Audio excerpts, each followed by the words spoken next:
All right, so we're going to get started scaling success in real estate. Insiders hmm from Keller Williams Real Estate. Welcome to Founders Files. We're looking into motivated leaders and entrepreneurs, stories behind their success, and the lessons they've learned, excuse me, along the way. I'm your host, Derek Briggs, and today's our guest, Brad Wiseman, associate broker owner of Keller Williams Platinum Realty. He's built an impressive career in real estate, as well as other things that he's going to share with us that he's got the opportunity to work on and going to be very exciting for everybody. This will also be a journey through the biggest wins and breakthrough moments that he's done in his success. So, welcome, Brad. We're glad to Thank have you. you. Look Thank forward you so to much. having Thanks you for come. having me. I appreciate it. So, if you want to just get started, share a little more information about you and your background to get started, and we'll get into some questions. Sure, sure. I mean, I've been real estate for 33 years. Just started a franchise with a partner 7 years ago, Keller Williams franchise, and that's going really, really well. We're now number two in our market share here in our county, in a 7 year period. Not so bad. But we have been doing this, like I said, for 33 years. Doing a podcast. As you can see, I have my own podcast here. They're called The Brad Wiseman Show. We concentrate on real estate for 1 week out of the month. And then for the other 3 weeks, we do entrepreneurs, we do, thought leaders, all kinds of stuff. Just really good information, good stuff, good material. Okay. So what was your journey to get into real estate? Was it something that you've always looked at? Is it something that you kind of was thinking about, or was it just something that you're like, hey, I'm going to do this and this is what I want to do for my career? Yeah, no, I was a musician or a singer in a band since I was probably 15 years old. So real estate was not really what I was thinking I was going to do in the beginning, but the bills were not getting paid being a musician. I always say you're either rich or you're poor as a musician, and I was really doing well at the poor part. So I loved what I was doing. I was on a show called Star Search back in 1990 as a male vocalist, so that was really cool and exciting. And Very after well, I I've did, heard, know that, so I'm you very know that, aware. yeah, you must be old like me. Yeah. Most people today don't know what Star Search is. It's the American Idol of that time. Is really what I always say, how to explain it. But yeah, so that went well, but then didn't go well enough, and I decided I needed. Well, I didn't decide. My dad decided that I needed to do something to fall back on, and it was one of those things where I took. I said, I wasn't expecting real estate. He said, "How about sales?" And I'm like, "Yeah, okay, I'll try sales." But when you're in music, I had earrings, I had a ponytail, down the halfway down the back of my body, and I didn't think I was really going to be the picture perfect salesperson. But he said, "Why don't you try sales?" I said, "I don't know about sales." I said, "But then I said, what kind of sales are you thinking?" And he said, "Real estate." And I'm like, "You think that somebody's going to buy a house from me with a ponytail down my back and earrings?" And he's like, "Well, you sold me on every toy that you wanted as a kid, so." I think you could do it. I think you could pull it off. I'm like, all right. So I didn't even take it serious. But he said to me, if you pass the test, if you take the classes and pass the test, I'll pay for it. If you don't, you owe me the money back. So it wasn't a lot of money, but I was broke back then, so it wasn't a lot of money, but it was one of those things where I was like, okay, so I think it cost like maybe $350 at the time, 33 years ago, to take the test and all that. And luckily I passed it the first time, so I didn't have to do any of those. I didn't have to pay them back. So that was good. And it just started going from there. And what happened is, I wasn't making much money at all in music. So for me to go from not much money to I sell a house and all of a sudden I'm getting this half decent check, it was I realized that I like money more than I like music at that point. So what happened? Well, I mean, that's definitely a way to get you motivated to Yeah. say you have to pay the money back and everything like that to your dad. So I definitely can see why that would be a way to make sure you got through the class. And so I mean, I think, in real estate, you really don't have to look a certain way. You just have to be poised in the area and market that you're in is the main thing. Yeah. So, and so what is the kind of have you always been in the same market or have you been in different markets? Are you just doing homes? Are you doing commercial? Or do you do the whole gamut? I do mostly, I mean, through my career, it's been probably 99%, residential. It's just such a different animal. I always say, if you're doing commercial here and there, if it's like basically multi units or something like that, that's not a big deal because it's basically you're selling several residential units that somebody's going to rent. But when you start getting into other things like businesses and strip malls and restaurants and all that kind of stuff, that just gets out of my comfort zone. And I really never really wanted to grow that part. Now, today, though, I'm doing a little bit more commercial because I have taken some classes and things like that, and I've been educating myself a little bit more, but mostly just residential. I mean, residential is just once you get, I think once you kind of get into one of those realms, it's really hard to cross back and forth. Yeah, I kind of could see where, trying to, because it's such a longer transition to do a process with commercial than it is with residential that I feel. And so for that part, I could understand, that people would stay mainly in the residential market, anything like that. Yeah, So definitely, there's a lot more to know. I mean, and also, when you have a commercial person coming to you to buy something, you really should know more than they do. And a lot of times, if you have a commercial buyer coming in, they know numbers. They know what they're doing. So they're going to want somebody that is either as knowledgeable and hopefully better, more knowledge than they have. Whereas it's residential, when somebody's going to buy a house, most people don't know what it takes to buy a home, and that's why they're coming to you.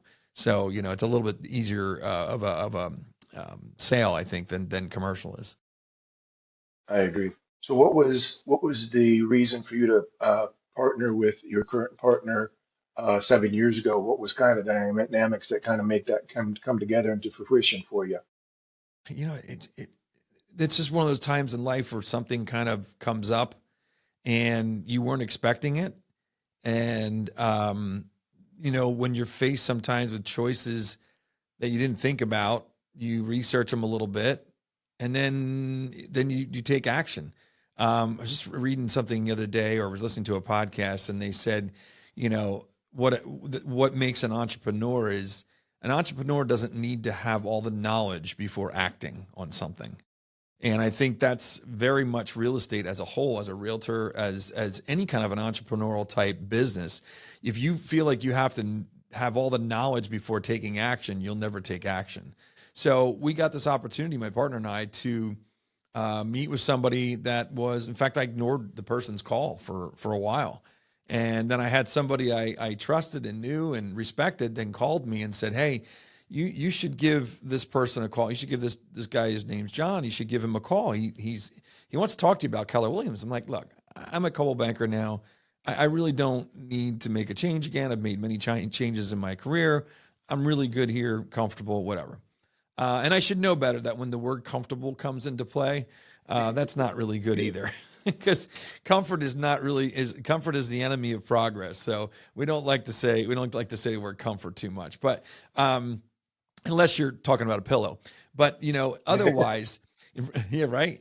And so that was the call that was made, and then I came back to my office. Or actually, I made that appointment. I said, okay.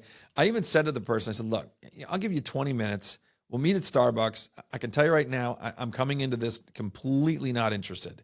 So you're going to have to take me from a 100% no to a maybe, if in order for this to go any further." Which was kind of cocky and kind of weird to say, but I just like wasn't really into it. But I did it. I did the appointment because of somebody else said I should do it.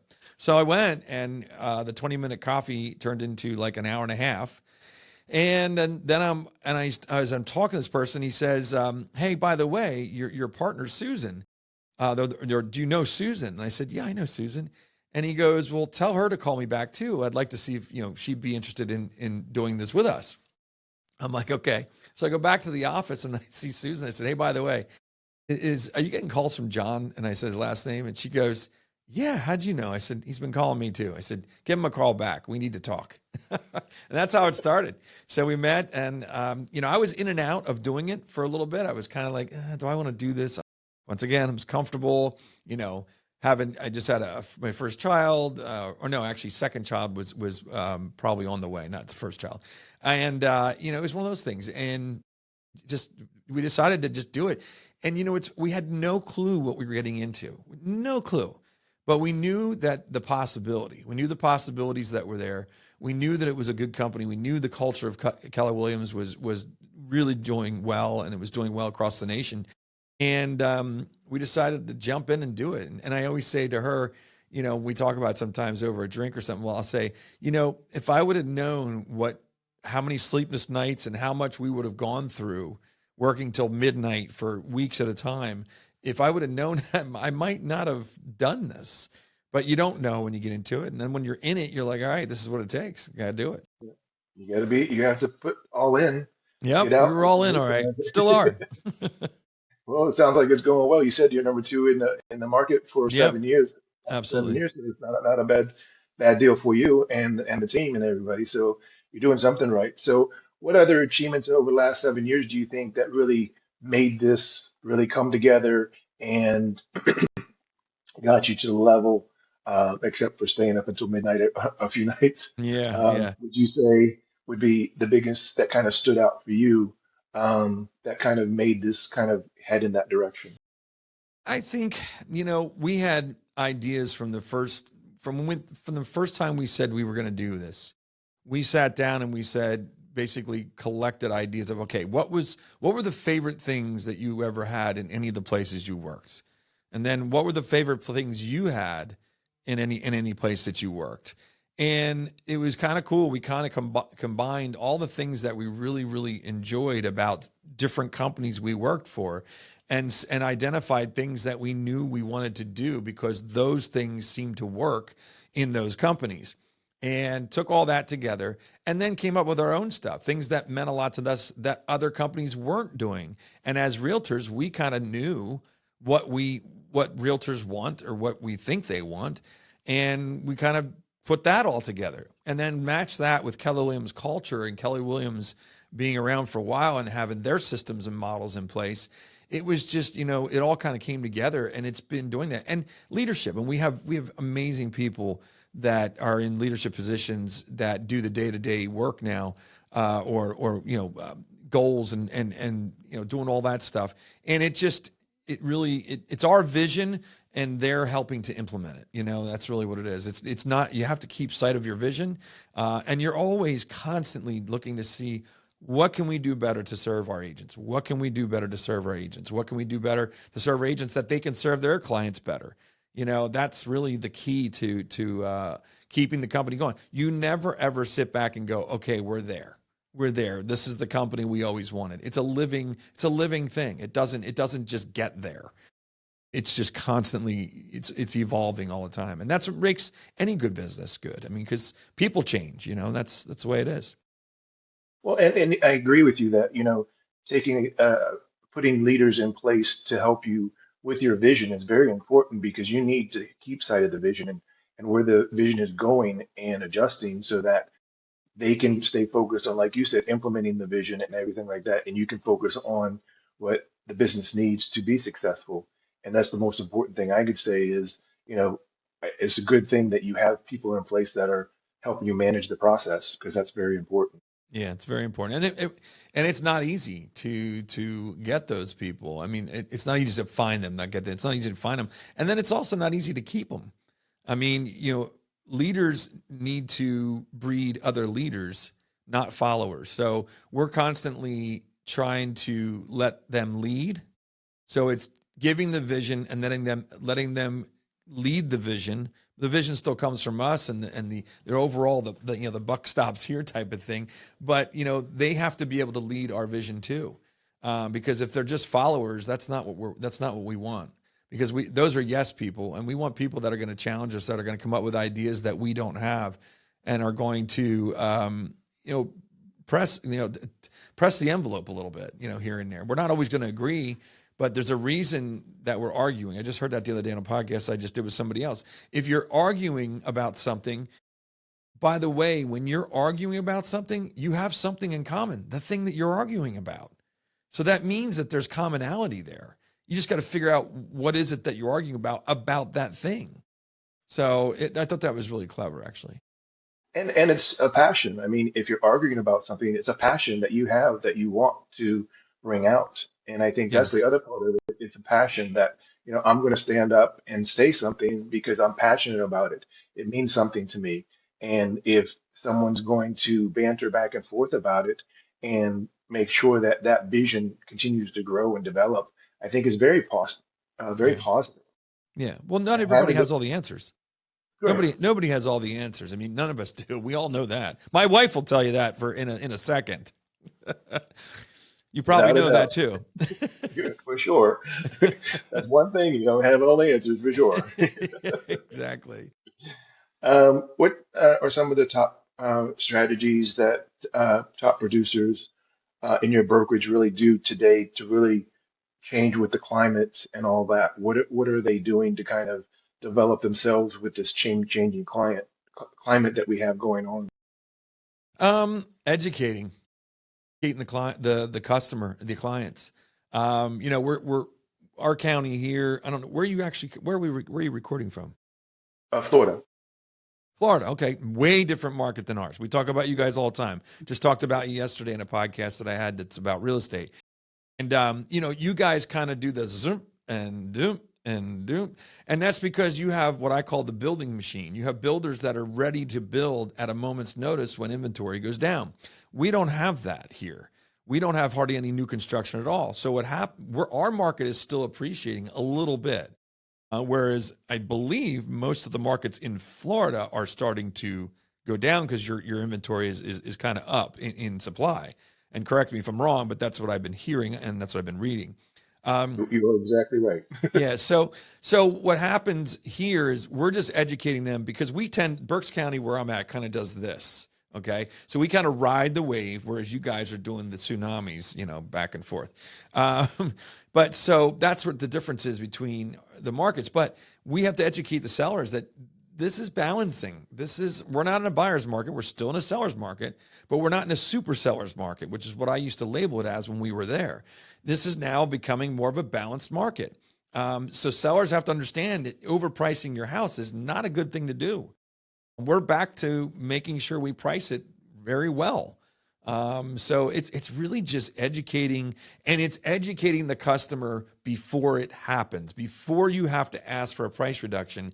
This is a conversation that should be happening when you meet to do the listing or to put the house in the market. Because if you wait, if you set that expectation up front, by the way, here's what the market's saying. You want to price it here, which I think is above market. And I think, we can do it if you want. But I want you to know, and I want you to remember this conversation, that we are overpricing it. And great, if you get it, I'll be the first person to say I was wrong. You made more money. This is awesome. I love being wrong when it comes to getting more than what I thought. It's the best thing in the world.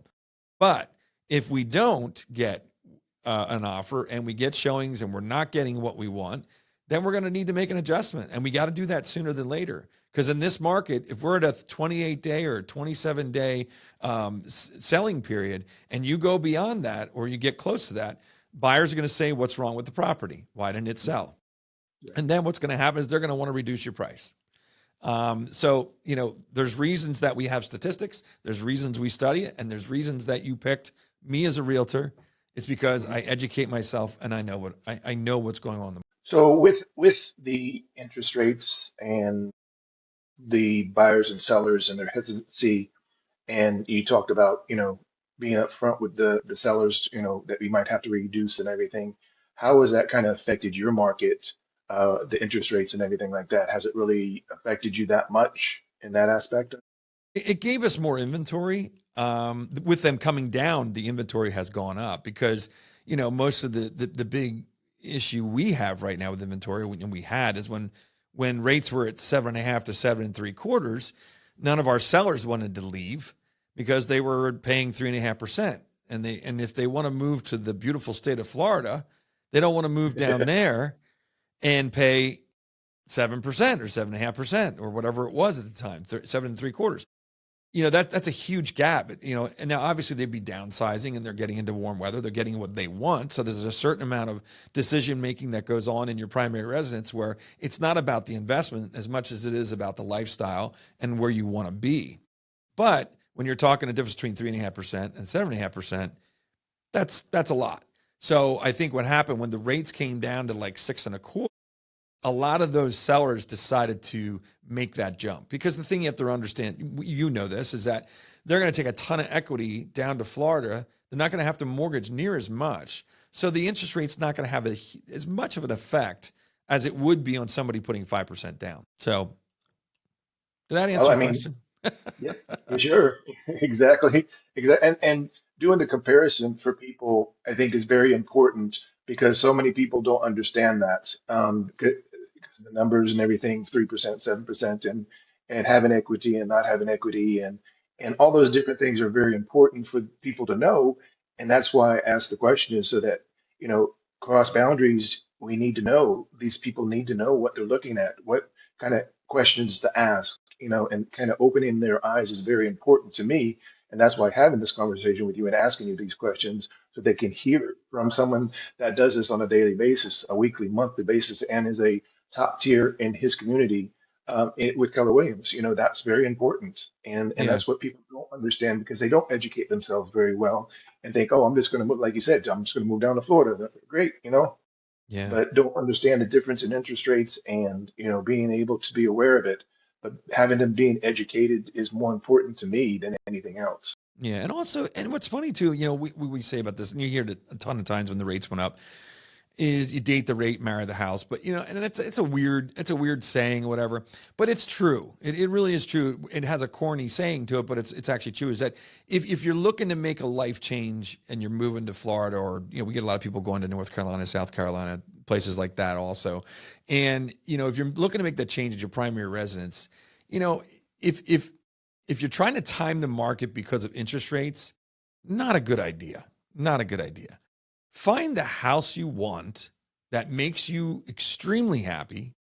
Look at the numbers of what it's going to cost you monthly and make a choice from there. And then know also that if the rates come down, you can refinance at any time. And a lot of your lenders have, like, within 2 years, you can refinance for no cost at all. They lower it for no cost at all. So, just I would make this decision based on the house. And then after that, look at the payment. Hopefully you can get a good rate. You can also buy down a rate too. If you think you're going to be there for a long time, buy down the rate, take some of that money and buy it down. But the only thing we know, I tell this to buyers and sellers all the time, I make this comment, is the only market is the market that we have right now. Tomorrow is a different market. Tomorrow is a different day. We have no idea what interest rates are going to be tomorrow. We have no idea what's going to happen to housing prices tomorrow. But I can tell you this too. There's a double-edged sword to this. If the rates do go down, let's just say they go down to 5.75, I can tell you right now, you're going to see appreciation happening in around our market. The Northeast, you're going to see go through the roof because the inventory is so low. So what will happen is you're going to get more buyers coming back into the market that were taken out at 7.5, 7.75, even now at 6.5. And if it goes down into the under 6, you're going to see a lot of action going on. And then what happens is you might think you're saving money in the monthly payment, but if you're paying $15,000, $20,000 more for the house, what are you saving? You're not saving anything. True. And that's what the education needs to be about. And, Yeah. finding the place, the area that you love, and like you said, the house that you love, that's more important because if you're happy where you're living and you're happy in your home, that's going to be the best part about everything because everything else can change and adjust. Like you said, we would refinance, buy down, and so forth. And that's the great thing about it that people don't think about either. It's like, oh, they just think about the interest rate. I'm paying so much for the interest rate. Well, that can be adjusted. That can be fixed. Absolutely. Everything can be fixed and worked out. So, well, So Brad, true. before we close out, one question I had for you is what's one lesson to share with someone just starting out their journey in real estate today? Oh, one lesson, one thing. Network, network, network. You know, this business, as much as social media has made it easier in some ways, and it's a tool, And the CRMs that are out there as far as managing your database. It's another thing. Let's do two things. One is network. Get involved in anything that you have passion for, as far as nonprofits, as far as is it a Rotary Club? Is it Habitat for Humanity? Is it going to be any of those things? Get involved and get on the boards if you can, and just show up, be there. That's going to be a great way for you to meet people, and they're going to realize that you're somebody that's giving. You're somebody that likes to serve people. I always say sales, it's not sales, it's serving. You're serving people. You're not selling people. People sell themselves. You just serve them and you educate them on the things that they need to know in order to make those decisions. So I would say that. And then the other thing is start a database right away. Put every single person into a database of some sort. I don't even care if it's an Excel spreadsheet. We have something called Command, which is a CRM that we use. I think it's really important to have a database. I didn't early on. I was lazy and didn't do that. I do now. And cultivate that database. Your sphere of influence is who's going to help you grow your business. And one of the things that some people do in the first year, this is funny about real estate. First year of somebody being in real estate is usually a half decent year. Not bad. The second year is the year that's a struggle. And I'll tell you why. If your sphere is this big, right? And that's your sphere, that your inner sphere. That's family, friends, uncles, aunts, grandparents, whatever. Anybody that you that you see pretty often. They're going to supply you with business the first year. Okay? The second year that dries up because you've already gotten pretty much all you were going to get from that inner circle. So the challenge is making the circle bigger. You got to go outside that small circle, go out a little bit bigger. And now you're going to go to your doctor, your hairstylist, your accountant, your attorney, the people at the restaurant you normally go to. Those are going to be the next sphere. So you have to keep growing that sphere, because your family and friends are going to give you business, yes, but they're going to do it. What you're going to get the first year, and you might get it second year, third year, fourth year, whatever, with friends and family. But you got to grow that other sphere, because those are all going to be referrals that you need to grow people, that you need to find people that love how you serve them so that they tell other people. And that's how you start your career. Couldn't have said it any better. So where can our listeners learn more about the Keller Williams Platinum Realty? Well, you can learn about Keller Williams Platinum Realty. You can go to my website, which is bradwiseman.com. Pretty simple, Weisman. My cell number, you can text and call me anytime you want, 484-256-5836. If you want to see a real estate podcast once a month, you can go to the bradwisemanshow.com. And it's the third Thursday of every month at 7 p.m. I have Pete Heim here with another realtor that'll be sitting right next to me. And we talk national. You'll hear Florida stuff in there. We talk national, we talk regional, we talk local, we talk all kinds of real estate. And it's about a 30-minute podcast, something like that. But that's about it. So, look me up. If you have any questions, I don't care where you are, what state, doesn't matter where you are. I can try to guide you as best I can for the information I have for that area. Awesome. Brad, thanks so much for your sharing your story, your insights, the journey. Great reminder of success in real estate.